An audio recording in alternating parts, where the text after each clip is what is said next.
안녕하세요. 캐나다 알렉스입니다. 오늘은 지난번에 이어서 세입자 이야기를 해보려고 합니다. 지난번 영상을 못 보신 분은 여기 링크로 가셔서 보고 오시면 더 좋을 것 같고요. 제가 지난번에 말씀드린 거를 잠깐 짧게 요약을 하자면, 제가 이직을 하게 되면서 회사가 집이랑 멀어졌고, 그때 출퇴근을 다리를 2개를 건너야 했었어요. 출퇴근 시간이 밀리니까 하루에 2시간 이상을 도로에 허비했고, 그게 싫어서 제가 살고 있던 집을 렌트를 주고 나갔습니다.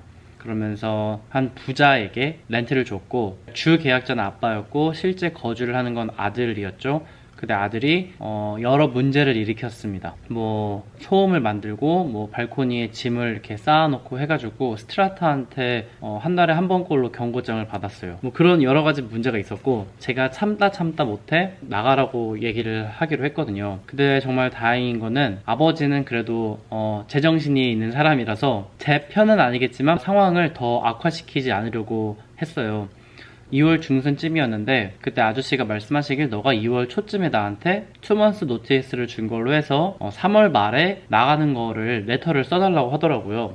왜냐면은 아저씨도 아들한테 그냥 이렇게 말로 얘기하는 것보다는 오너가 어떻게 생각하는지 레터로 이렇게 주는 게 더 명확하다고 생각한 것 같아요. 그래서 아저씨가 룰대로 하자라고 해서 그렇게 노티스를 줘라라고 부탁을 저한테 했고, 저는 이렇게 그동안 걔가 어떤 일을 저질렀는지, 그리고 내가 어떤 게 힘들었는지를 한 반 페이지 정도 적어가지고 보내줬습니다. 근데 그때 아저씨가, 그때 이미 벌써 2월 중순이었잖아요. 2월 1일로 사인을 한 거로 해서 보내자고 하기에는 어쨌든 뭔가 조작을 하는 거기 때문에 그건 또 싫어서 2월 중순에 보내면서 4월 말에 나가달라고 레터를 줬어요.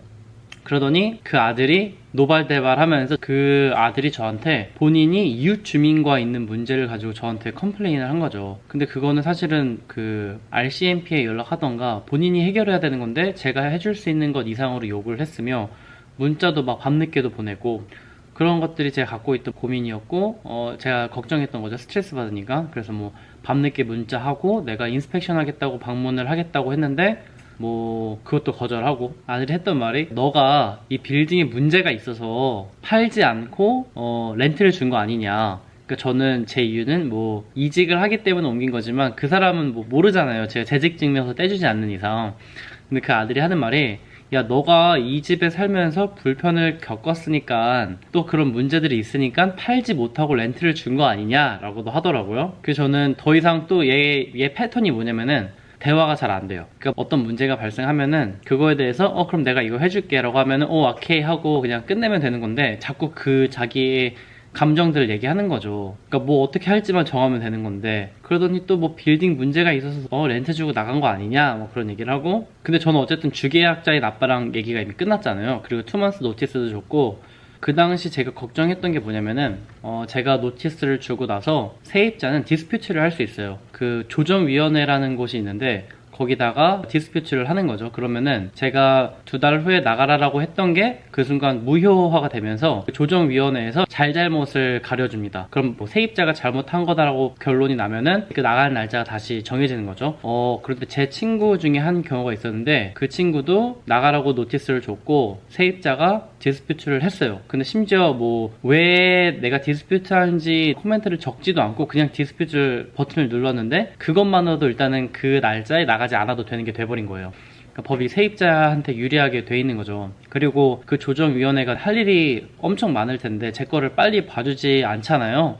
2달 노티스 줬고 나가는 날짜를 지켜주면 좋겠는데 그게 아닌 거죠. 그게 더 밀릴 수도 있는 거고, 또 세입자는 세입자대로 화가 나서 돈을 안 낼 수도 있는 경우가 발생을 합니다. 그러면은 변호사를 사고 그런 걸 가야 되는데, 그렇게 되면은 비용이 더 발생하기 때문에 그렇게까지 안 가고 이렇게 조용히 잘 타일러서 내보내는 게 좋다고 하더라고요. 저는 또 걱정했던 게, 디스퓨트를 하면 어쩌나라고 걱정했는데, 오늘이 3월 중순이니까 이미 디스퓨트를 할 그게 지난 거죠. 걔는 디스퓨트 할 수 없습니다. 무조건 나가야 돼요. 그때 안 나가면 제가 어떻게 해야 될지 안 알아봤지만 아마 경찰에 신고를 해도 되지 않을까라는 생각이 듭니다. 그래서 이제는 나가기로 돼 있고, 디스퓨트를 할 시간도 지났고, 이제 저한테 남은 챌린지는 지난번에 말씀드렸듯이 세입자를 찾는 거예요. 왜냐면은 제가 알고 있기로는 지금 살고 있는 거주자가 나가게 됐을 때, 제가 예전에 다운타운 살 때는 그냥 보여주고 그런 게 되게 잦잖아요. 근데 이거는 법적으로 세입자가 굳이 그럴 필요가 없다라고 알고 있어요. 근데 혹시 몰라서 제가 계약서 상에 나중에 너가 나갈 때 내가 집 보여주기를 할 때 좀 협조를 한다라고 쓰긴 했는데, 그것도 사실은 그냥 제가 쓴 거지 법적 효력은 없다고 합니다. 그래서 그게 걱정인 거죠. 왜냐면 얘가 내가 세입자를 이렇게 다음에 집 들어가실 분들을 집을 보여줘야 되는데, 얘가 안 보여준다고 하면은 제가 뭐 해줄 수가 없는 거고, 그렇게 되면은 얘가 다 나가고 나서 보여줘야 되니까 한 달 렌트비가 비는 거잖아요. 저는 근데 거의 렌트비 받은 돈 대부분, 그러니까 뭐 사실은 렌트비 받은 거 100% 더 쓰고 있거든요. 왜냐면 모기지에 관리비에 뭐 보험료 하면은 돈이 더 나갑니다. 그래서 한 달 비게 되면은 되게 타격이 큰 거죠, 저한테는. 그래서 그런 고민을 하고 있는 중이었습니다. 그런데 어젯밤에 그 아들놈한테 문자가 왔어요. 이렇게 장문의 문자가 왔습니다. 이번에 온 거를 제가 말씀을 조금 간단하게 요약을 드리면은, Hey Alex, 내가 너한테 스트레스 준 거를 사과하고 싶어. 그리고 무리하게 굴고 배드 테넌트였던 것 같아. 이러고, 그러니까 자기가 뭔가 불편한 점이 있었는데 되게 오버 리액팅 한 것 같다. 개인적으로 스트레스가 됐던 일이 많았다. 그래서 렌탈 어그리먼트를 계속하는 것을 다시 고려해 볼 수 없겠느냐. 진짜 필요할 때만 너한테 연락을 할 거고, 그러니까 낮 시간에 진짜 필요할 때만 연락을 할 거고, 스트라타 로도 잘 지킬 거야. 그리고 집에 대해서 뭐 비용이 발생하는 게 있다면은 내가 알아서 처리를 할게. 그동안 내가 너무 미안했어. Would you please give me another chance? 라고 하네요. 그래서 이거를 주변 친구한테 물어봤더니 절대 안 된대요. 그냥 노라고 하고, 어차피 나가기로 한 거니까 그냥 나가기로 한 거니까 그냥 노라고 해라 라고 합니다. 근데 저는 세입자 찾는 게 너무 귀찮은 거예요. 귀찮다 하기보다 일단 한 달 렌트비를 못 받는 것도 싫고, 또 지금 얘가 안 보여줄 건데 또 부탁 해가지고 그 썰이까지 가가지고 집을 보여줘야 되는 거잖아요. 그게 너무 에너지 소모가 큰 거죠. 그리고 얘가 이렇게 얘기를 했고, 사실은 지금까지 있었던 일로 또 내보내면 내보낼 수 있을 것 같아요. 근데 또 한편으로 드는 생각이, 얘가 디스피트에 대해서 몰랐었을 수도 있어요. 몰라서 못한 거고, 디스피트를 하려고 그랬는데 이번에 기간이 지나서 못한 걸 알고 이렇게 굽혀서 들어오는 거죠. 근데 다음에 또 이런 문제가 있으면은 디스피트하고 버팅일 수도 있는 거고. 그래서 고민입니다. 단기적으로 봤을 때는 그냥 지내게 하는 게 좋을 것 같아요. 왜냐면은 얘가 본인 입으로 얘기했잖아요. 자기가 불편한 게 있으면 알아서 처리할 거고 나를 괴롭히지 않겠다라고 얘기도 했고. 근데 이놈 이거 못 지킬 거 알아요. 왜냐면은 그 전에 막 그 욕한 거 보면 막 서클 막 이런 것도 있고 되게 컴플레인을 많이 했는데, 이렇게 한순간에 사람이 바뀔까? 바뀌지 않잖아요, 사람은. 그래서 저는 이런 생각을 갖고 있고요. 또 한편으로 드는 생각이, 뭔가 이거에 대해서 아빠랑 한번 얘기를 더 해보려고 해요. 그러니까 아버지한테, 너 아들이 나한테 이런 문자를 보냈고 잘 지키겠다고 했다. 너의 생각은 어떠냐? 아빠도 아들에 대해서 약간 미운 손가락인 것 같아요. 그러니까 미운 손가락이 뭐야? 아니, 아픈 손가락. 아들놈이 저러고 사는 게 싫잖아요. 근데 아들이니까 또 렌트비도 내줘야 되고, 그러니까 어쨌든 돈을 내는 사람은 아버지니까 아빠한테 한번 얘기를 해볼 거고요. 아버지가 그래, 다시 한번 걔에게 기회를 줘보자라고 얘기를 하면서 본인이 돈을 계속 낼 거다라고 한다면은 저는 연장할 의향이 있습니다.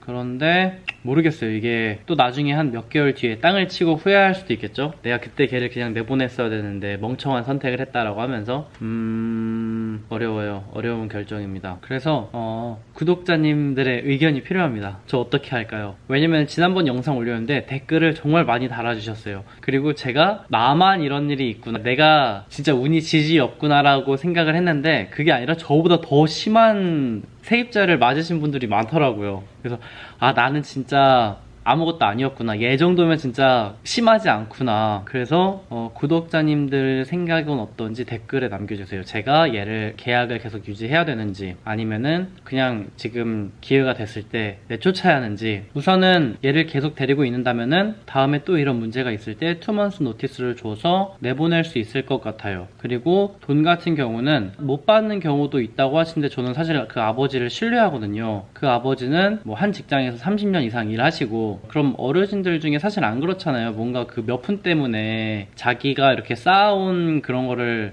깎고 싶지 않을 것 같거든요. 그래서 돈은 아버지가 계속 내줄 것 같은데, 아들놈이 또 저한테 밤에 문자하고 컴플레인 하면 저는 또 스트레스 받는 거죠. 한편으로는 뭔가 이런 것도 약간 연습인 것 같아요. 세입자를 다루는 연습? 왜냐면은 제가 뭐 한국에 뭐 1년 동안 가 있는 상황이 됐을 때는 집을 렌트를 줘야 하는데, 그런 상황에서 이렇게 대처할 수 있는 거? 이거 지금 세입자 찾기 귀찮아가지고 지금 변명되는 것 같기도 한데, 고민 중입니다. 그래서 아직 답장은 안 한 상태이고요. 한 2, 3일 정도 생각을 해보고 아버지랑 얘기를 할 생각이에요. 그래서 제가 어떻게 해야 맞는 행동인지 댓글로 남겨주시면 감사하겠습니다. 그럼 좋은 주말 되세요. 안녕.